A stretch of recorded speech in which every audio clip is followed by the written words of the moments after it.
Okay, we are back with the end of Final Fantasy VIII. My wife is here because she is sad that she never got to see any summon animations, so we're going to check out all of the summon animations. This game. I haven't been. Right, I'm you don't betraying have to my young self, right? Just been spamming. You can get through without summons. I've seen the Odin summon, but you can't control that one. Right. We're just going to go through and check out every summon animation on some regular enemies, and then we'll go finish the game. Hey, Kevin, how you doing? I'll probably bring Quistis and Selfie just to reduce the level of the final boss. It seemed to work pretty well on Ultimate Weapon last episode. I guess in this case I may as well top everybody off. Probably have a million tenths for that purpose.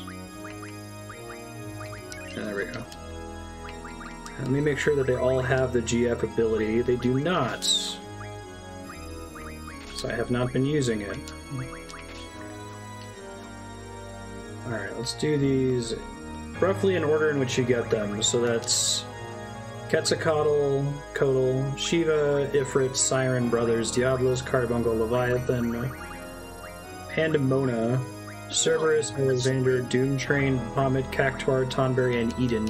I think you saw Eden. The one that's like really, really long, long, or blows up the world. Make sure that I turn off Encounter None here. I don't think I've ever seen the enemies that can spawn in here, as I've always had Encounter None on. So that'll be interesting as well. Let's do Mug, I guess? I don't know what I could conceivably want. Classic. This is classic. Not a very high encounter rate, is there? It goes.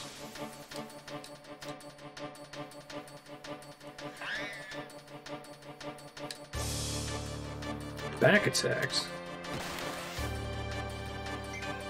Oh right, that shenanigan doesn't work. There's a shenanigan in Final Fantasy VII where if you get back attacks, you can just press the run away button for like a tick, and then they'll not be affected by the back attack anymore. Quetzalcoatl, Ifrit. I think you get Shiva quite a bit later than that. We'll go ahead and just do each of theirs in order. It's just about every enemy in the game, including some bosses. That's kind of cool. Oh yeah, your GFs have hit points. That's like a specific stat. It's gonna take me forever to summon each of them because I've never summoned them. And the summon speed goes up the more you use them. Because this game likes to have bad incentives about spamming summons.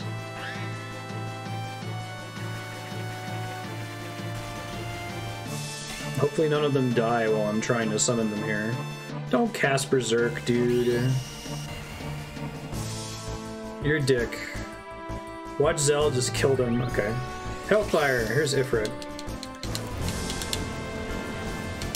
The real reason I haven't been using summon is I hate breaking my hand button mashing. The remaster animations are pretty though. They look good.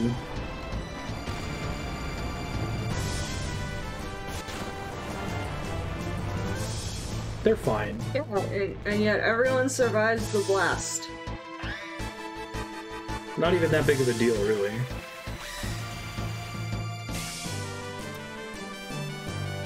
Right. Hey, good job, Zell. Shiva, although it's not Andrea's favorite Shiva animation. It's the one from 10, right? Finger snake. 10 is dope.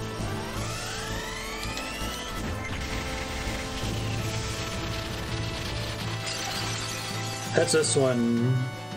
Final Fantasy VIII. So 7 had really long animations. 8 doubled down on the long animations, but was like, wait a minute, this is getting ridiculous. We gotta give the player something to do. So we're gonna let you mash the button to try to get increased damage. And then in 9, they were like, actually, that was a terrible idea. Let's just put an option in the menu that makes it have a short animation most of the time, but occasionally plays a long version of it. Dr. Sid. Was tempted to try to put some status effect immunity items on them, but whatever.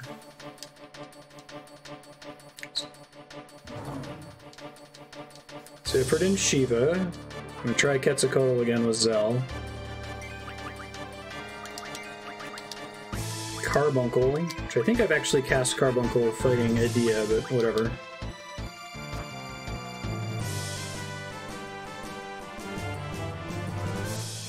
I don't think I've seen that enemy in this playthrough before. I've got the card for it.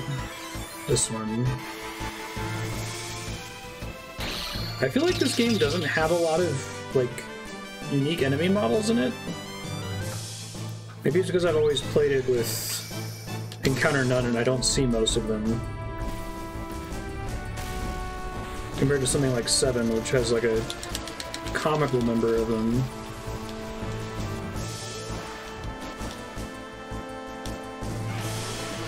This is a boss in Final Fantasy 14 now. Oh. Why? He turned evil? Everything's a boss in 14. It's basically a big celebration of Final Fantasy, yeah. It's Carbuncle! Not a boil or abscess. Like the gem. Now everyone has Reflect cast on them. And it's adorable. It is pretty cute. The Carbuncle in 5 is a big scary monster. Glad to hear Taco Bell's getting business. Sorry you had to miss out on it as a result. Miss out, yeah. Alright. Got the boost with... I forgot Siren did damage. I thought she, like, inflicted status effects or something.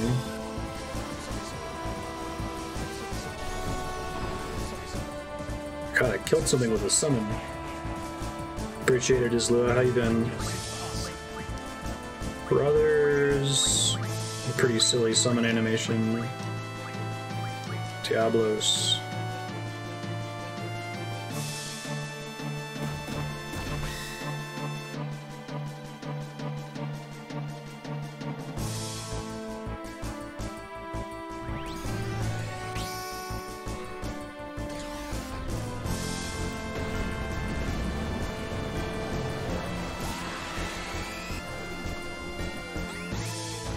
We haven't seen Brothers come back, have we? Usually your Earth summon is Titan.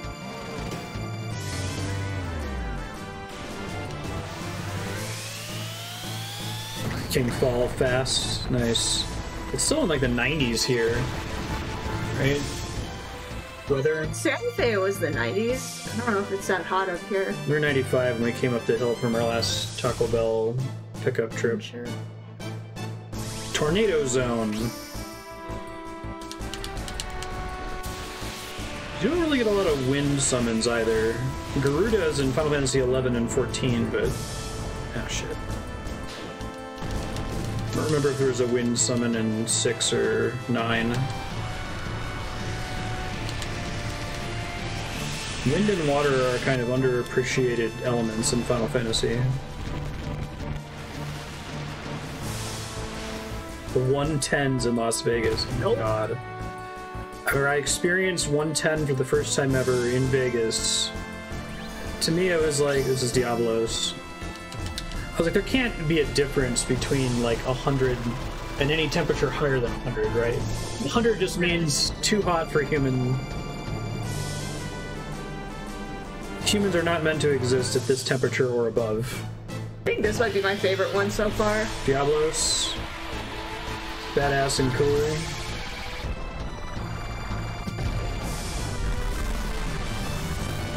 Oof, yikes. It's like you've got a damage over time debuff and you have to get to AC to avoid it. It's awful. So far Diablos is winning. Hey, thanks Eternus. How you been?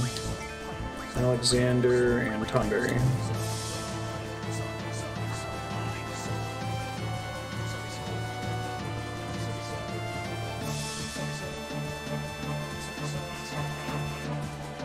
They put a lot of work into the look of this game.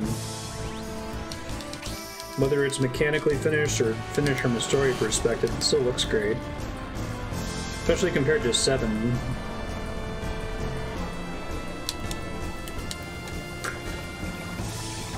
It's our buddy Leviathan.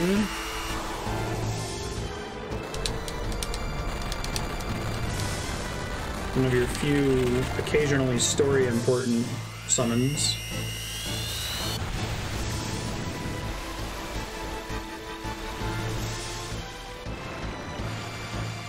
See ya, Turnus. Luck with being busy. Thanks again for resubbing. Alright, we got a few more. A little over halfway done, I think. Okay. There's still the Cactuar and the Tonberry. Yeah, those ones are the goofy ones. We've got Cerberus, Alexander, Doomtrain, Bahamut, Tonberry, Cactuar, and Eden.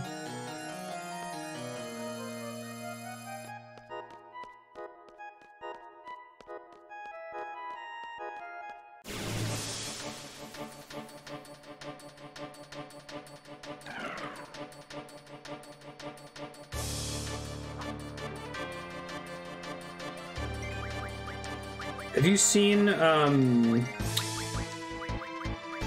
Gilgamesh get summoned? Were you there for that? So. I can't control it, it's like Odin. Basically, you fight Cypher, and he kills Odin. And Gilgamesh, who's the goofy boss from Final Fantasy V, catches Odin's sword and replaces him. Oh. Then he shows up and he can use one of 4 attacks. Final Fantasy V, he was obsessed about getting the Excalibur, but instead he got the Excalibur, which is a shitty sword that only does 1 damage. Oh. So he does that sometimes and most. Here's Alexander. The A-L-E-X-A-N-D-E-R. We are meant to be. Giant castle that operates independently or something.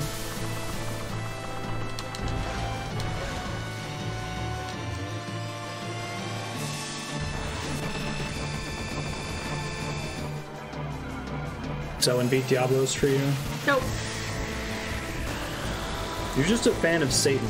You just like you caught me. The Dark Lord. I do love the Satanic Temple. They're pretty great. Chef's Knife.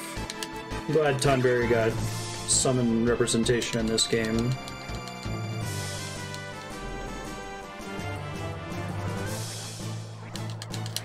Doesn't have the big doink. I love the sweat bead. Anime sweat bead.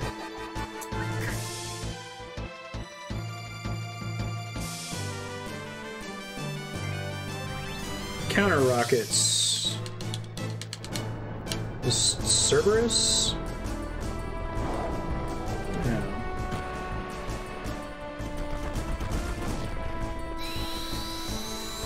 Not yet, no. Doing alright? Yeah, watching some summon animations while my code compiles. Oh, it gives double and triple to everybody. Doomtrain. Okay, so I guess we'll do Eden. That'll probably kill the boss. Alright, and Zell is done.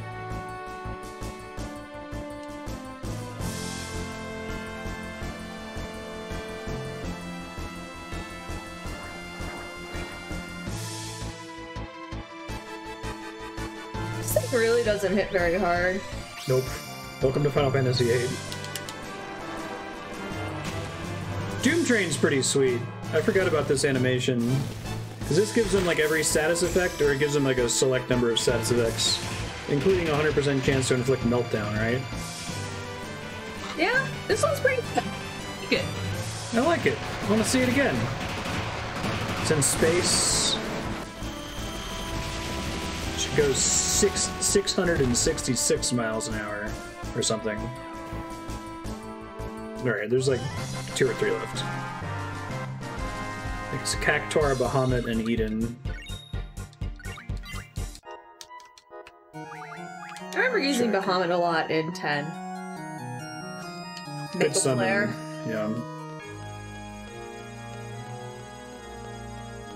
Because it's not elemental, right? Mega Flare? That's right. Mega Flare, I liked it. Andrew's like, I don't have to think. Aw, yeah. Yeah, Bahamut. Just send Bahamut, he's got this. He's gonna just Mega Flare. Bahamut.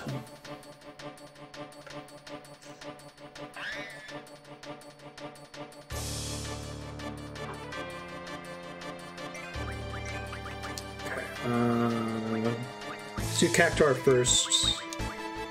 I'll try Eden, but Cactuar might kill him. I think it's 10,000 needles? I'm not sure.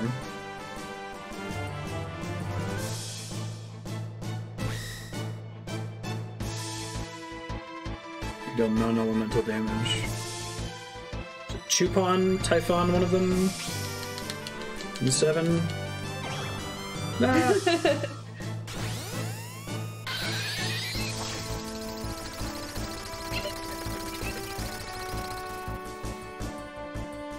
But does it like do a multiple of 1,000 based on your affinity with them or something?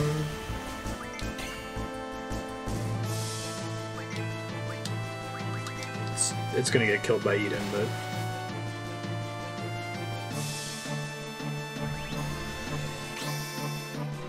see how high I can get the button mashy thing.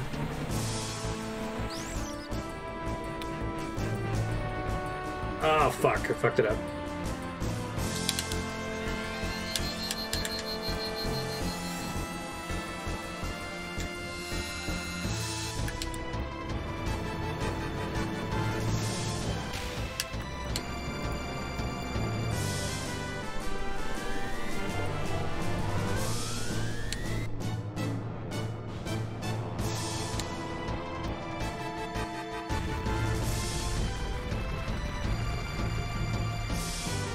Like warping space-time? Yeah, something like that. Right.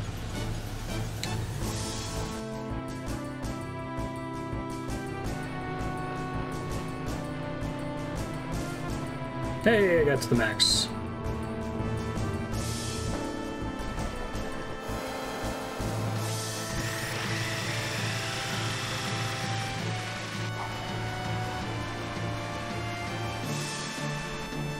I give you plenty of time to max that out. Gamma ray? Yeah, there you go.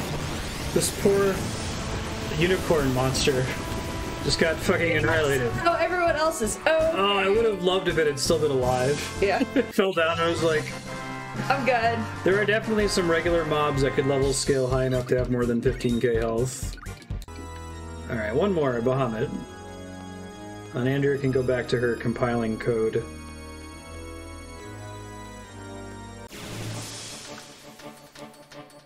Take that, Schwarzschild Radius.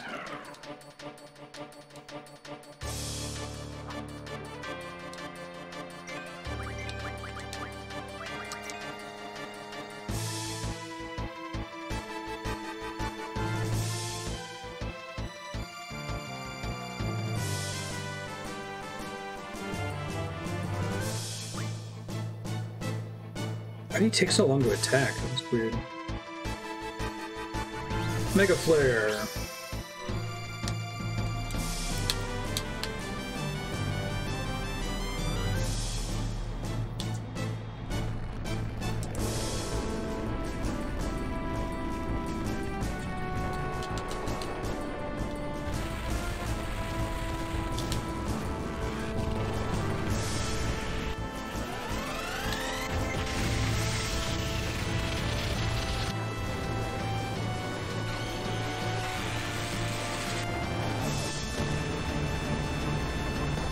A little slug monster. So what's your final rating? What's number 1? I think it's Diablo. I just think it's perfect. It's simple. Simple. It's Satan. It's Satan, and I think it really exemplifies it without being too flashy. Right. And gets it over with. Second one is the Doomtrain. Doomtrain's pretty dope. Yeah, I like the Doomtrain. Also pretty, straightforward. Not too flashy. Exactly. I mean, Eden. Oh my god. Yeah, Eden's. They're pushing it. It's time to stop. Yeah. It's time to stop. Guys. Swear. This is too much. Alright, go back to work. Alright, bye. Have fun. Bye, everybody.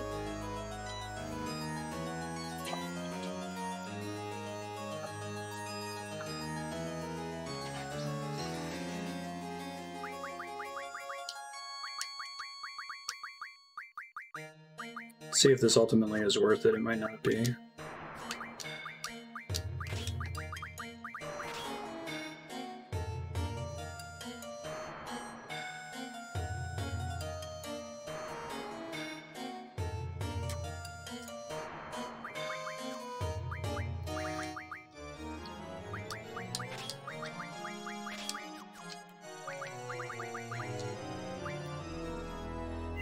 By you, Andrea.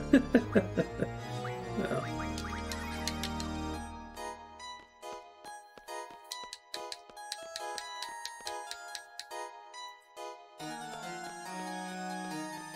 Alright,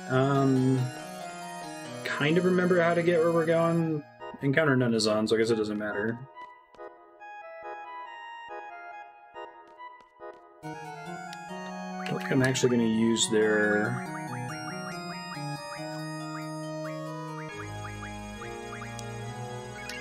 Oh shit, wrong character.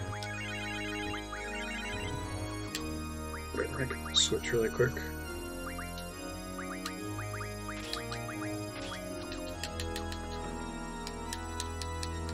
Yeah, and because since Meltdown is good for junctioning, you can use the GF to avoid reducing your stock count of Meltdown, right?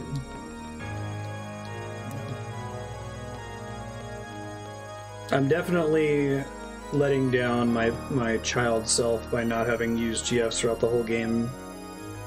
Every single Final Fantasy, this is the wrong way. Every single Final Fantasy I've ever played, when I was a kid at least, I always spammed summons. It's only as a cynical adult do I realize that JRPGs have a problem where like every ability in the game has to compete with the basic attack command. Or in this case, the limit break command, since you can use it almost as easily as the basic attack command. To ask, is this better DPS per turn than just mashing attack? And does it mean a long animation triggers? Does it create risk? Is it guaranteed to do damage? Let me make sure that when I'm thinking about it, nobody has elemental magic junctioned here. Okay, good. I know, right? This is not a small amount.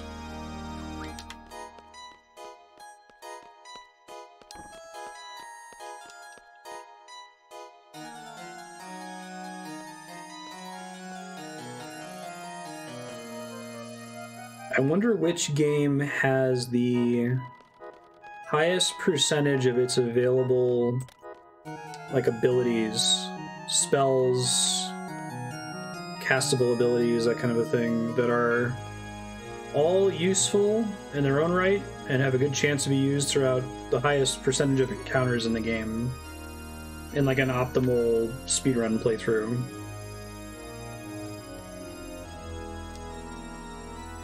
I think it's really hard to overcome the value of the mash attack strategy. Like, if you've ever played Dominion before, mashing attack is similar to using the big money strategy in Dominion, where it's just like if you have enough money to buy the thing that gives you the most victory points, you buy that. Otherwise, you buy a gold, which gives you more money, and you just ignore all the other action cards. It turns out it's extremely effective, and pretty much any other strategy in the game has to at least beat big money on average in order to be useful, worth doing.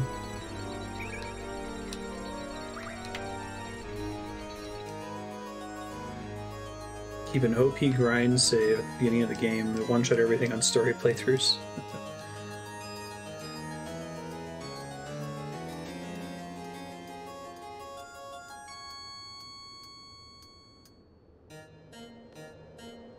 I think a lot of the abilities in 9 end up being pretty useful throughout the game, but mostly that's just because, like, since the characters aren't carbon copies of each other like they are in 7 and 8, Vivi's physical attack is kind of bad. So you actually are going to use a lot of that elemental magic. It's a long hallway.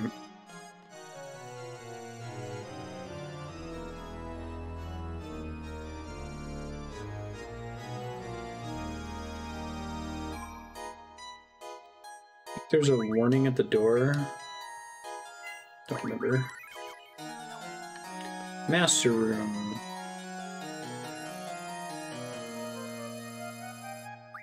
It's too early to face her. Just gonna get rid of counter gnome.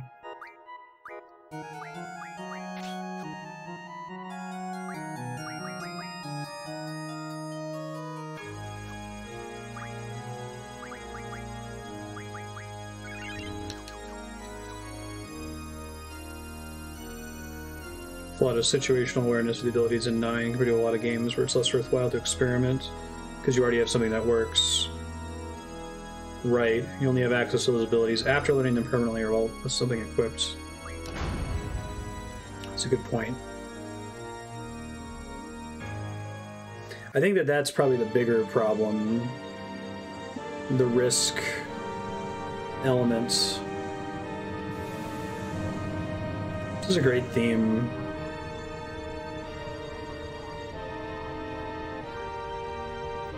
Waiting for the cool FMV to come into focus here. Seed, seed, seed. Curse all seeds, but with a K. Swarming like locusts across generations. All C's are K's, except for the C in Ultimecia. Your vain crusade ends here.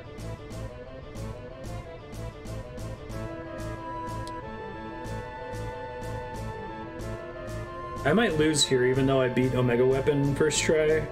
Remember, Ultimecia does some nonsense.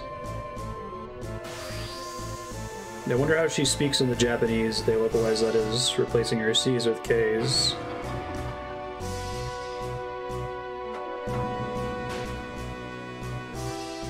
What's Irvine doing here? I didn't put him in my party.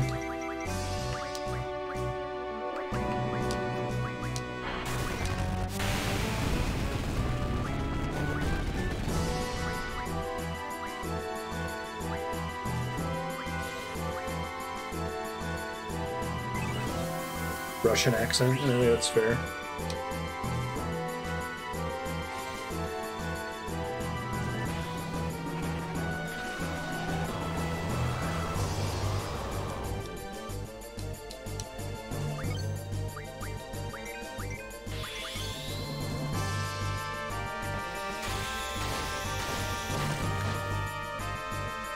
Oh, that's right. I think she does a thing where she, like...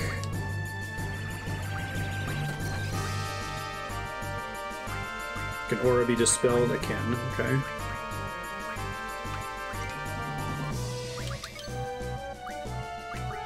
She keeps,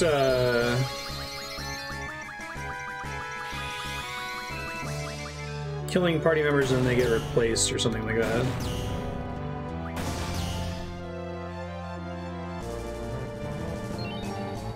Kinda like Final Fantasy VI, but you don't get to choose your party layout. The most powerful GF, you shall suffer. Is there any theory as to why the most powerful GF is Griever, Squall's necklace?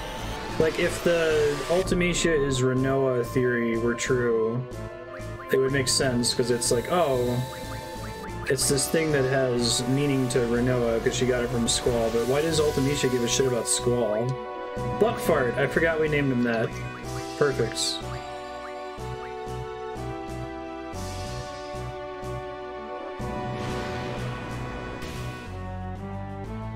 Bye, Irvine.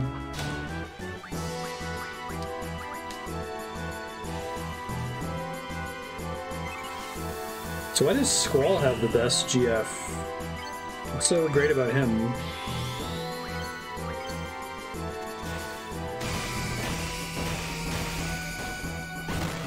Custom Renzo Kukin animation's always cool.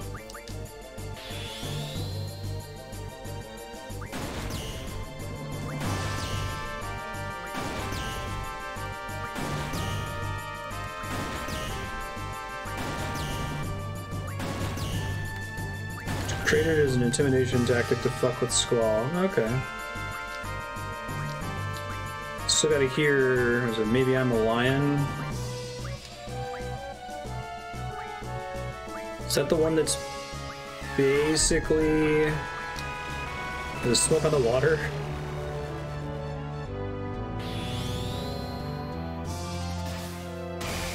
I know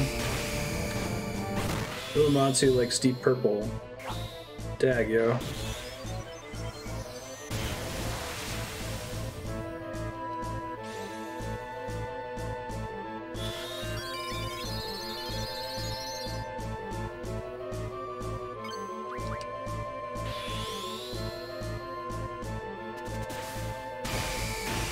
gorillas are an almost constant state of flatulence. I'll let this animation play since it's final boss.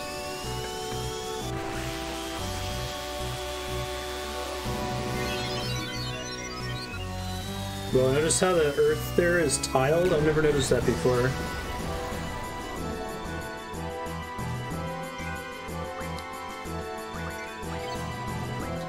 Draw? Only I may do that. To like actually take my spells.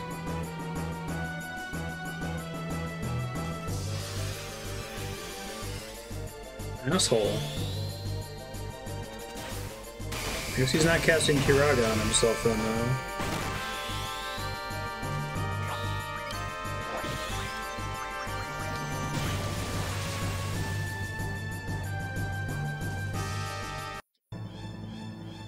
GF's true power. Butt fart. Make them bleed.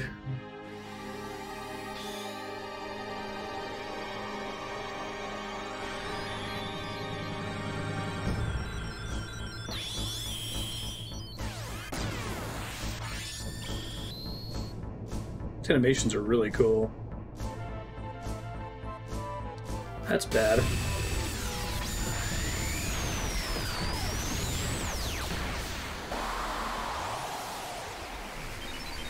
Wait, did I completely skip the song there? No, I don't think so.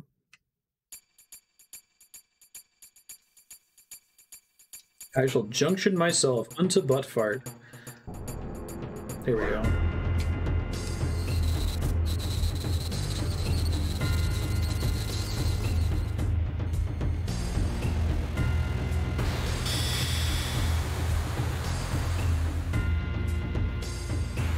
And that doesn't happen when I junction myself onto stuff. This is big in the Final Fantasy aesthetic, the like Ultima weapon looking beast thing.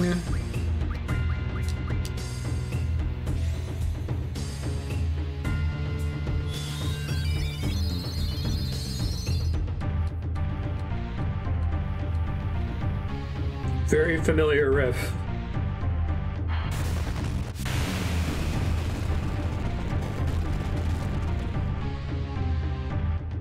Oh, thanks for the heal. Appreciate that.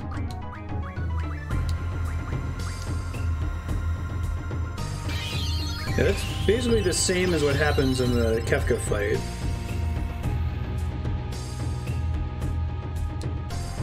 Hey, there's Selfie.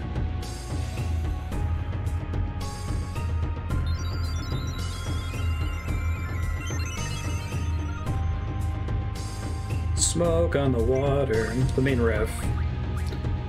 Let's go again. Helix. Da da da da da.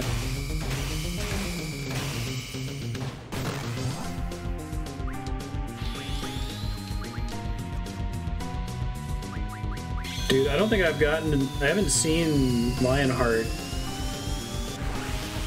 since we got it. I think I got it one time.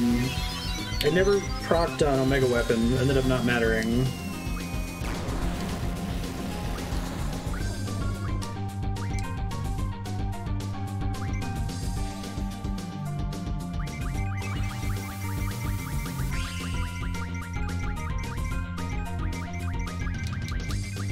Yeah, I can hear that. And I got a Devita.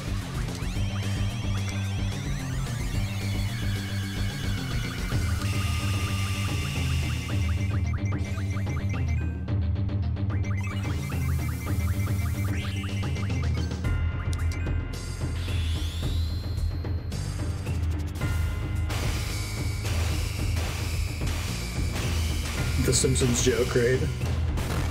By Iron Butterfly.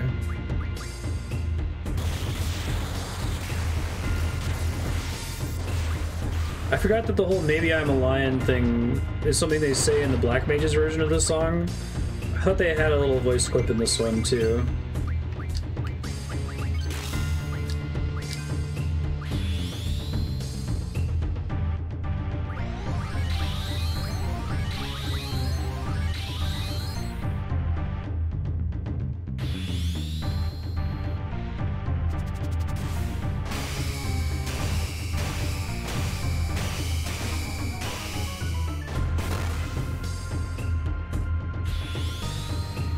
Stop it. Use Lionheart. I guess we have to hear this song more.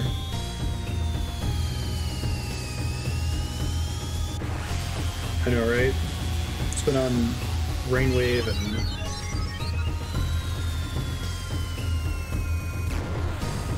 Those first couple Black Mages albums, I pretty much just listened on for, like, repeat for 5 or 6 years of my life.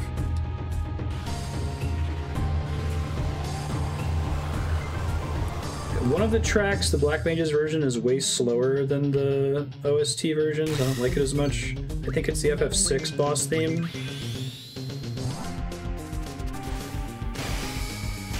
The Black Mage's Dancing Mad is fucking awesome, though. It's got this, like, really clean Pink Floyd guitar solo in it. Sounds like it's right out of Comfortably Numb.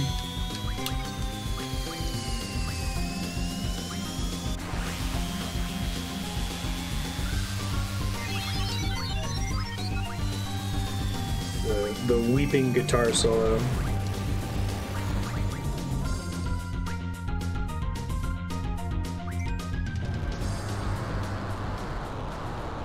Oh, is this a cutscene? I noticed a little bit of artifacting. Oh, maybe not.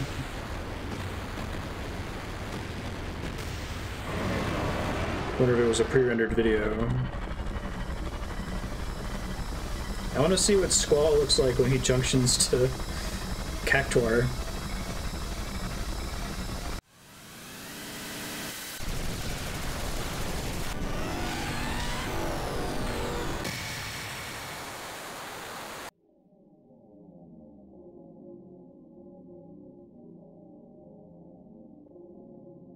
I can't remember this last theme as well, we'll see. Try not to end it too fast. Hopefully I won't trigger Lionheart on the first limit break here.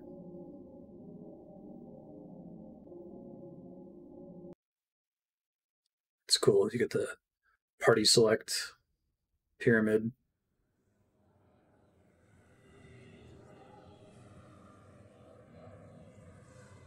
Crank a little without being too loud.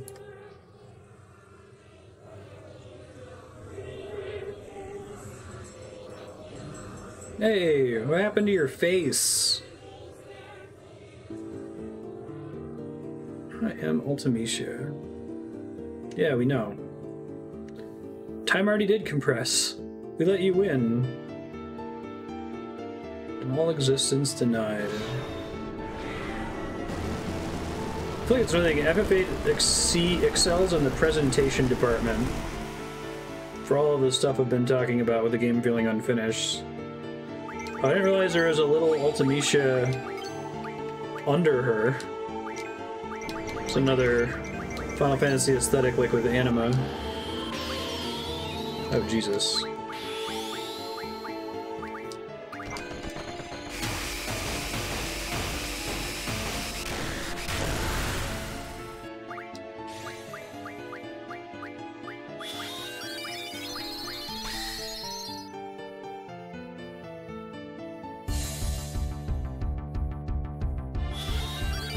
It's not a surprise. Kingdom Hearts is made by the same person who did all the monster and character designs for this game.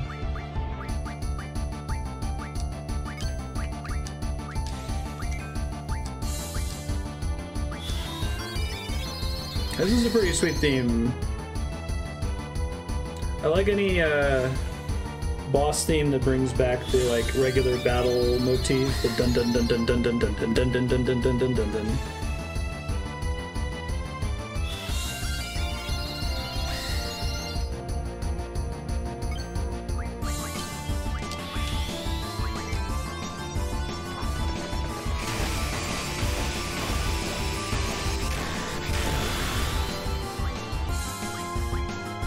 I don't think we're gonna get to see another Lionheart. I remember I had this very vivid memory of this boss. I had named Angelo Biscuit because some friends that we were staying with at the time this game came out, their dog's name was Biscuit. And I never used Rinoa in the game. It may have been for the same reason, because her main attack animation was so slow. But anyway, I had it so that Squall had done a couple Lionhearts and the boss was almost dead, and then I screwed something up and Squall died and was dead for too long for me to res him, so he got swapped out of the encounter. And then Renoa came in, and I thought I was going to lose, and Renoa's Limit Break came up, and I'm like, whatever, I guess I'll use it even though she has no draws and has never used it before. She activates Biscuit Cannon, and fucking Biscuit Cannon is what kills the boss. God damn it. I don't want to beat the game with that.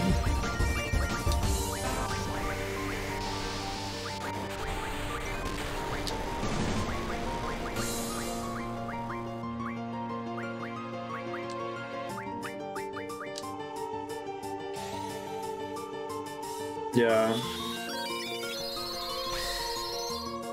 It's another one where I think I've heard the Black Mage's version probably 100 times as many times as the OST.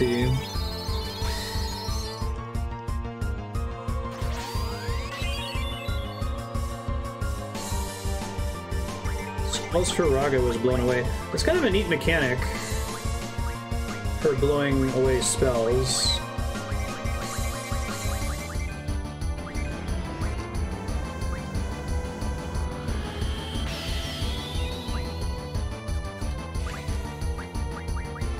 I've never used regular items in this game so far.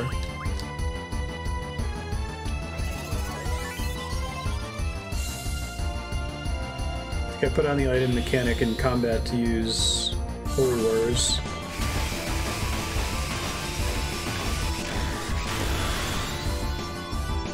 Oh, Fated Circle.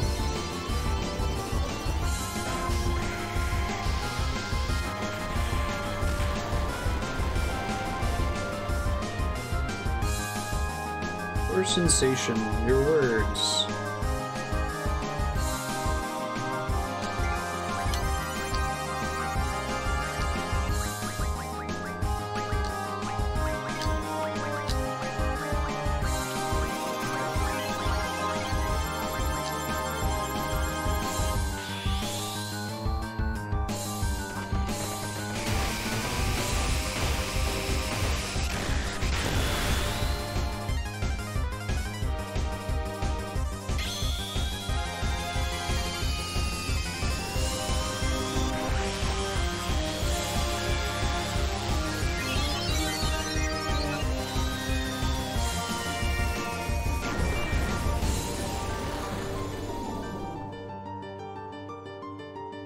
Time will not wait. Now we should be fine. Hey, there's Zell's Judgment. I wonder why they called it that instead of, was it Fallen Angel?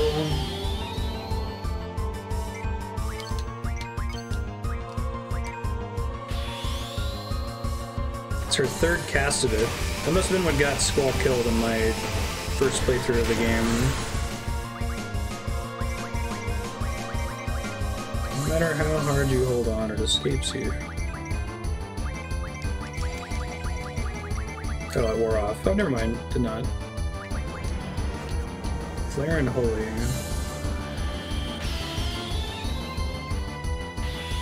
What causes her to use that? Is it just random chance, or is it based on how high your party's health is? Oh, come on. End it on a... Give me a Lionheart. Should go back through the Omega Weapon fight up through this fight and see how many times I activated it. It's a 25% chance, right?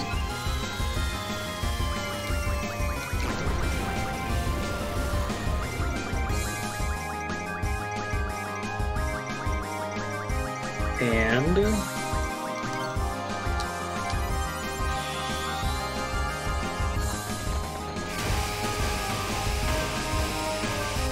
shit, missed one. Hey!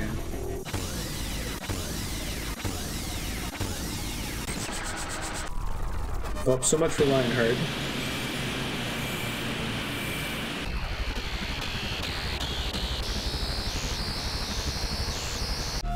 FF7 demo? What game did that come with originally?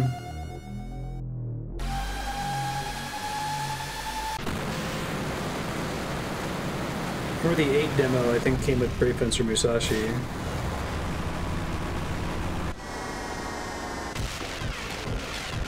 Remember the magazine subscription, maybe? I didn't think that Square had put anything else out on the PS1 yet. I know, right, Kevin?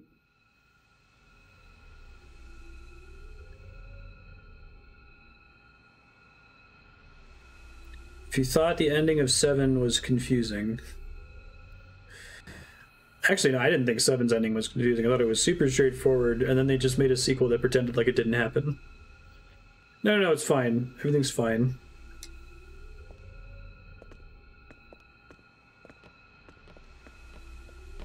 Obviously, 8's super broken, Buckin.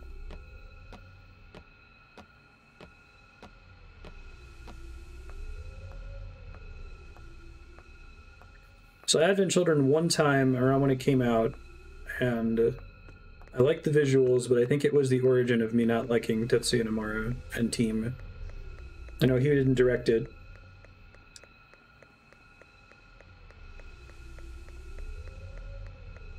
That was the first ever Gaiden project. Did that come out prior to 10.2? The whole, like, let's make a bunch of sequels and interquels and stuff to FF7?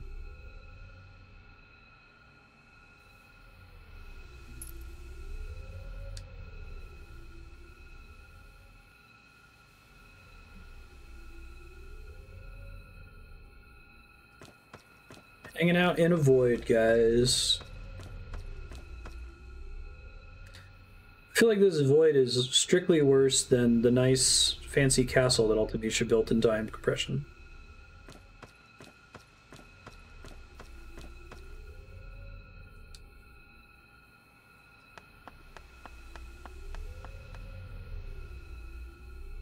I'm gonna find Sis.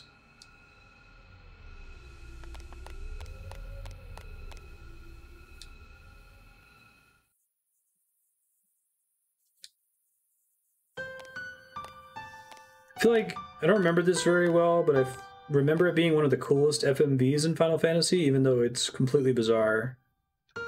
Have you seen a little boy? Does the text advance automatically during this? I think it does. It's time synced like the Eyes on Me sequence.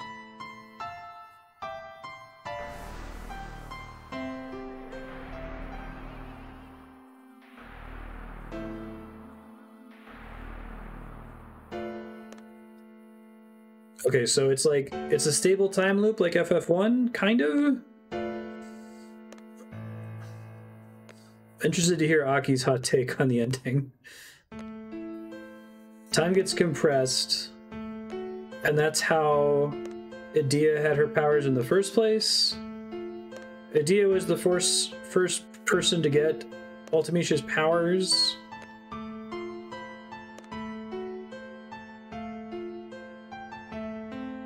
Okay, so Edea is not really a sorceress here, right? She's a potential sorceress. It's like being a potential slayer.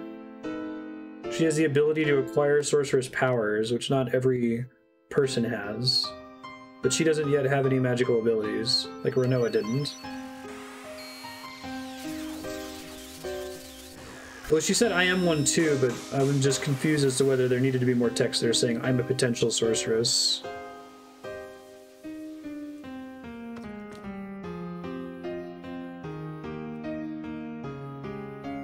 So how does Renoa fit into that? And how does Adele fit into that? Are they all part of the same line?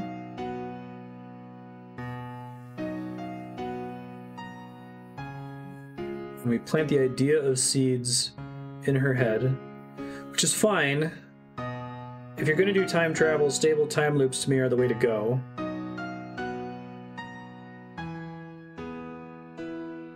Guard and train seeds. Seeds are trained to defeat the sorceress.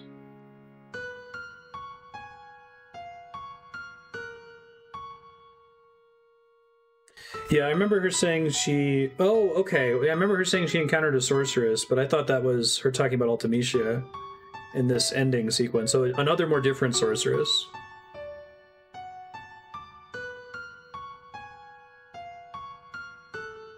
Okay, I think I got you.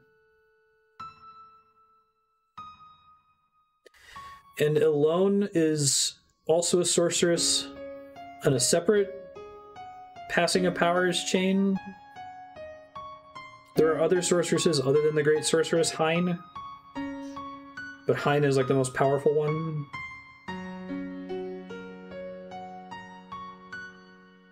It's not like Highlander or like the Slayer, or maybe it's more like Highlander than it is like the Slayer.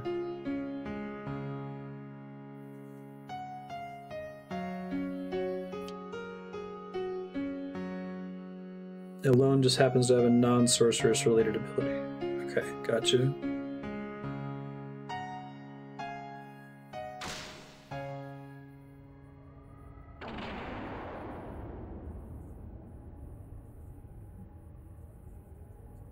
So Squall gave Edea the idea for Garden and Seeds. Squall and team defeating Ultimecia is the reason Ultimecia gave her powers to Edea in the first place. Hey, sir, what's up?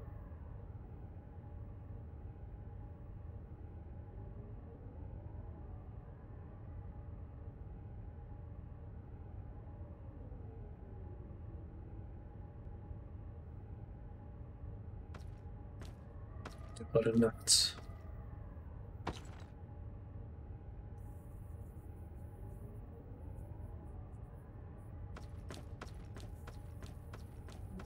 Take it to the time laundry.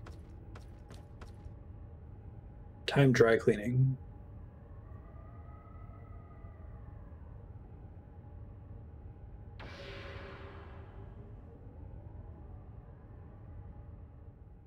Kind of wish they didn't do sequels to the... Well, didn't do sequels at all, really. I feel like part of the reason Final Fantasy works so well is because it is an anthology.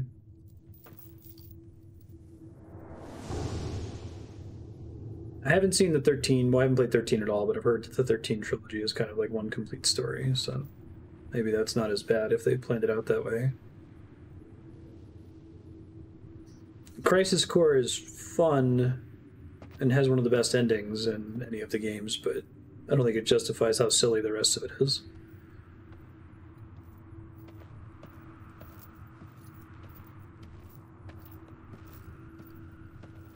Squall's lost in some kind of time desert.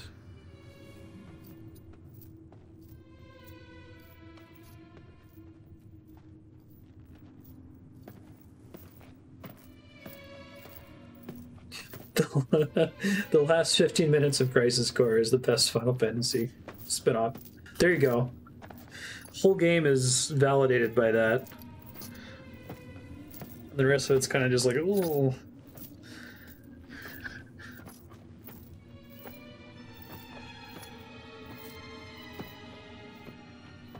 Turn a human being into a Duracell.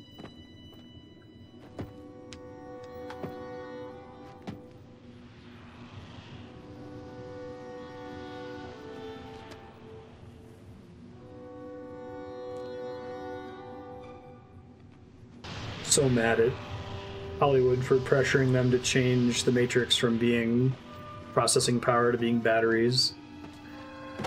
People won't get that. It's too complicated.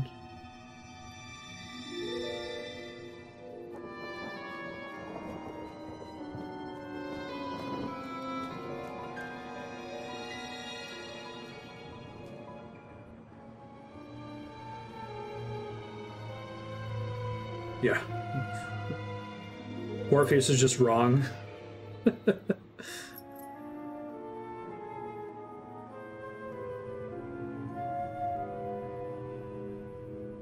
funny, Futurama line. It's like, wouldn't anything make a better battery than a human being? Like a potato? Or a battery?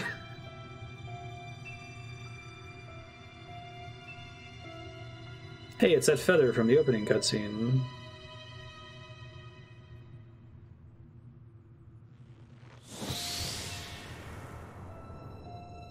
I swear to God, until this playthrough, I never noticed she had those wings on the back of her dress.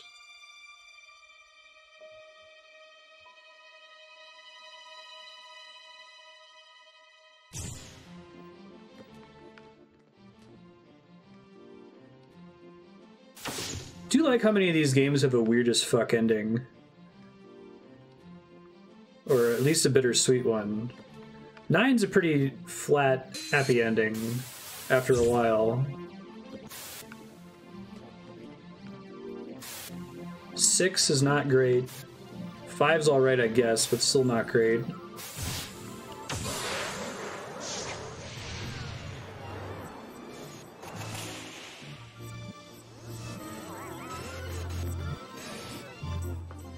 Like, the sorceress's plan is to compress time.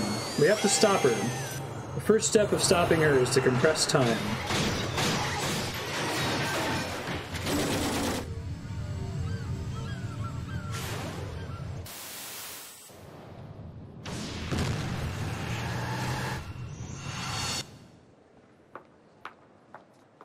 Yeah, this is cool. I like this.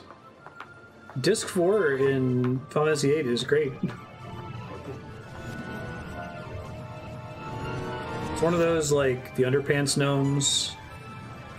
Disc 1, setup plot. Disc 2 and 3, triple question mark. Well, Disc 2 is triple question mark. Disc 3 is, like, 9 question marks. Disc 4, profit.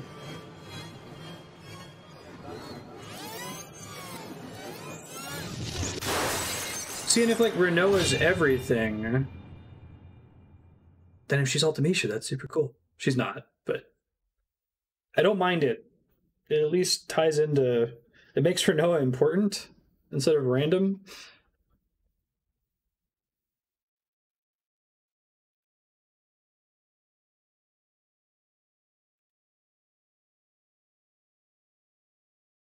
It's like this game is telling two stories. One of them is the love story between Squall and Renoa, but that, like, barely or doesn't at all tie into the, like, the actual setting plot of the sorceresses and Ultimecia and time compression. Other than that, she's one of the people that gets the powers, right?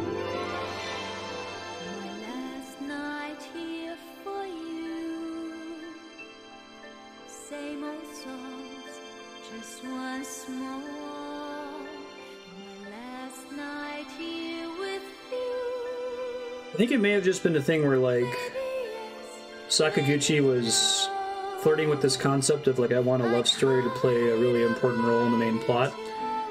So he does it in 7. He steps it up in 8, steps it up again in 9, and then 10, I think it's perfect.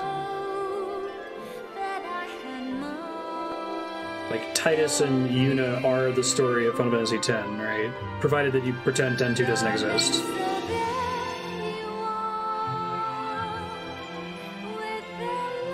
They've just as well been done with the power of friendship. Yeah.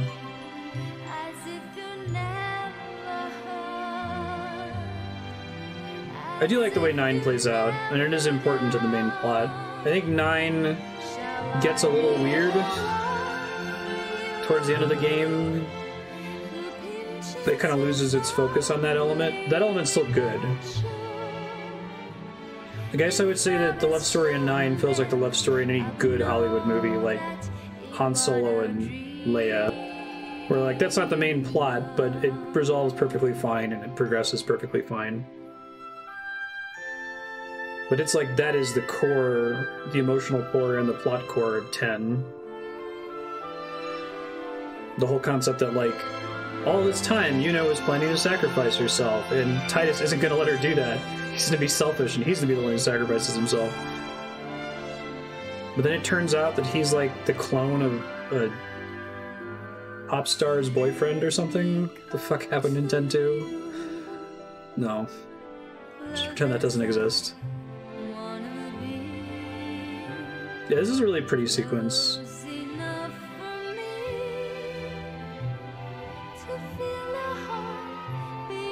Just in case you didn't catch it.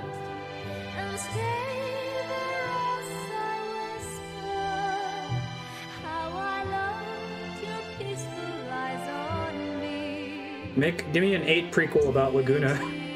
So the whole game is Laguna. It's completely straightforward. I guess until you get to S-Star, then it's like, what?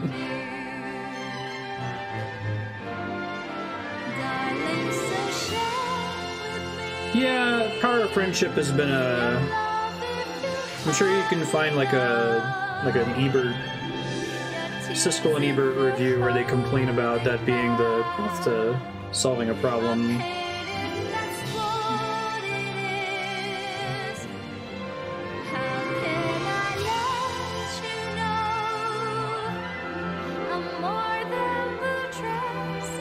golden age of Disney definitely did a lot of work to elevate it to cliche.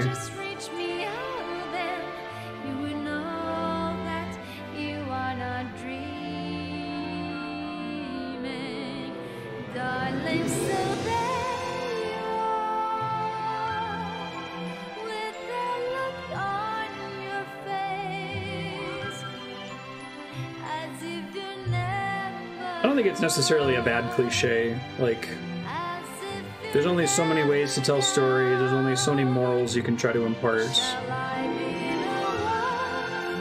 Hey, Silent. It's always the answer to all world-ending problems. Hey, there's Kios and Ward in the background. They got out of their S-Star costumes. Hey, adoptive daughter that I weirdly abandoned at an orphanage.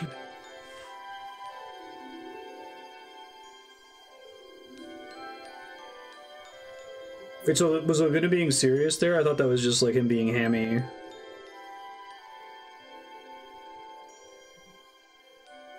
Yeah, you can get a lot. You can get away with almost everything if you set stuff up. I agree. Yay! I do like the transition of Eyes on Me in the prologue, that's cool. Okay. So we've said this a lot during the playthrough, but this has been a really educational playthrough of FF8 for me. The last time I saw this was like 9 years ago, and before that it was probably another 5 or 6 years ago. So I haven't played this anywhere near as many times as I've played most of the other mainline Final Fantasies, between 4 and 10.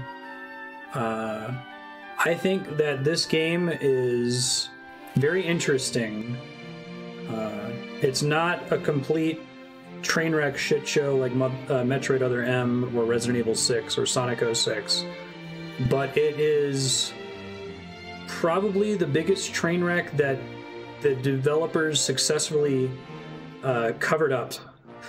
Like, Disc 1 is pretty much flawless and not weird at all. You know, it's got typical Sakaguchi weirdness, but it doesn't feel like it's unfinished.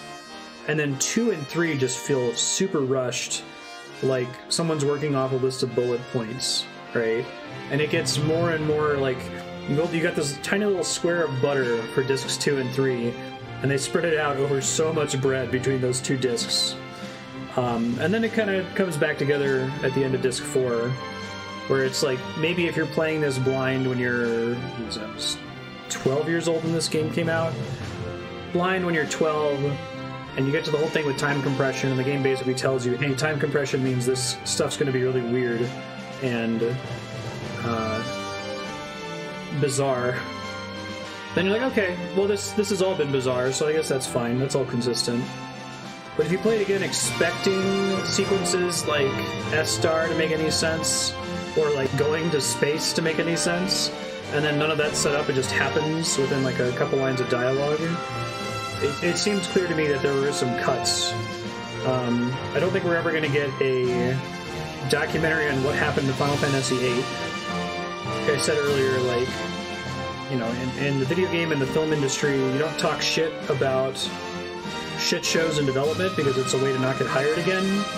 And that phenomenon is especially true in Japanese development, where, like, if something does go wrong, the director takes 100% of the credit or the fault for it, and nobody really talks bad about one another.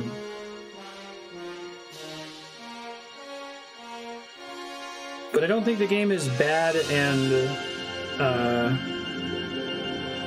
I don't think it's without merit.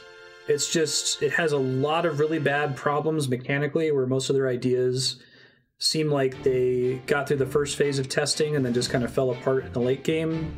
Like the whole draw system, the GF system, the abilities, the way items work. I think they may have tried to do too many things all at once, you know? Like, draw by itself is already a huge change of the status quo.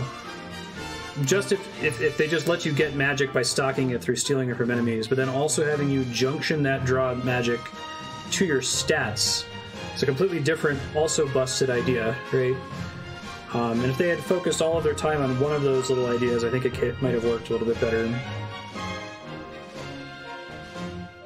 I think that my final thought on FF8 is that if this game had not been made during the creation of Final Fantasy Spirits Within, the ill-fated movie that apparently pulled Sakaguchi's attention off of this one, and if it had had like double the development time, if instead of coming out like 2 years after FF9, it had come out 4 years later, well, that probably would have hurt the quality of FF9. Or when I said 9 earlier, I meant 7. Instead of it coming out 2 years after 7, if it had come out 4 years later, then I think we would have gotten a much more complete project. And I think that a lot of the people who are super into 8, who really like 8, or this is their favorite Final Fantasy, I often hear that it was their first Final Fantasy, but I also think that if you come into this game willing to enjoy it on its own terms, that it's very easy to fill in the missing blanks, right? You can go like, oh, I'm in this weird S-Star town. Oh, I'm in space now. Okay, well, that's cool. I mean, I like the fact that I'm in this techno town, and I like the fact that I'm in space. I'm going to try to, like, discuss online and try to figure out why that happened, even though the game didn't actually tell us. And, if you're trying to meet it on its own terms, and you're trying to say, look, I'll meet you halfway, you know, I'm going to make it make sense in my head, then I think that it can work perfectly fine. But if you're coming at it from like this game needs to earn its place, it needs to set everything up properly, it needs to remind, and then needs to pay off.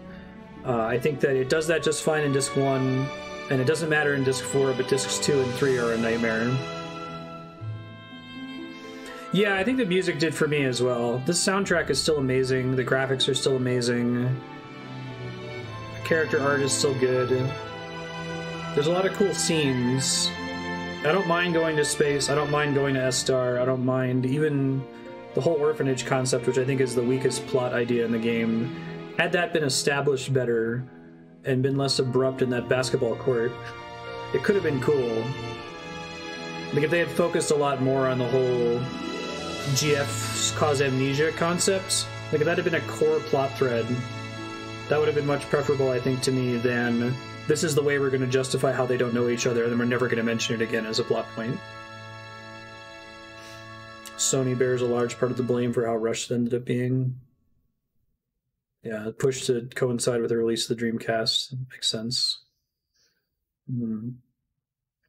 Yeah, so my history is I played 4 when I was a kid. Then I played 6, and then I played 5, and then I played 7, and then after that it was in chronological order of release.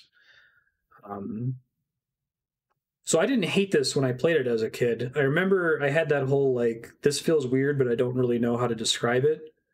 And just sort of naturally, I didn't really want to come back and play it again. Like, I probably played 7 a dozen times, and I played 4, 5, and 6 a couple dozen times each.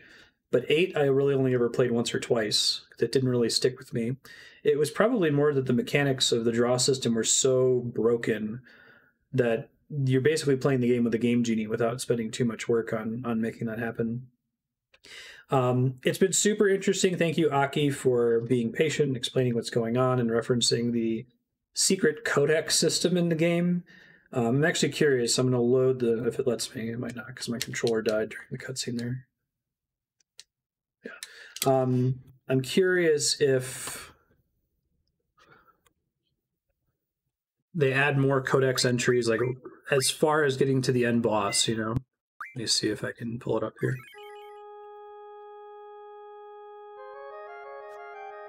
No, I can't get it to go. I don't know what the keyboard controls are. Enter maybe, Control, Alt, Space, Q, F1. Those are little codes. Back button, okay. Tutorial, info, and then there's like new stuff that gets added here only towards the end of the game, right? I did not know any of this existed after several playthroughs of this game. And it looks like it possibly adds a lot of the information that's missing, but the game does not do a good job of pointing you to its existence. And I wish the stuff that was in here was actually in the game, like in the main story. It feels like piecing together what the heck happened in this game is it's like an archaeology thing. You have to go through and you really have to like sift through everything and translate little pieces of fragments of information and go like, oh, this is what time compression is supposed to be, or oh, this is what Ultimecia's goal is, or this is what the deal is with the sorceresses, right? There's a lot of missable entries become available by talking to NPCs. That's so crazy. Anyway, so this has been fun. I'm going to go ahead and set up King's Quest VI. We'll be back with more Final Fantasy. I think I'm just going to try to do the rest of the series in chronological order, the ones we haven't done yet. So FF1, 2, and 3 will be coming up at some point in the future when we don't have other JRPGs on the schedule. I'll be back.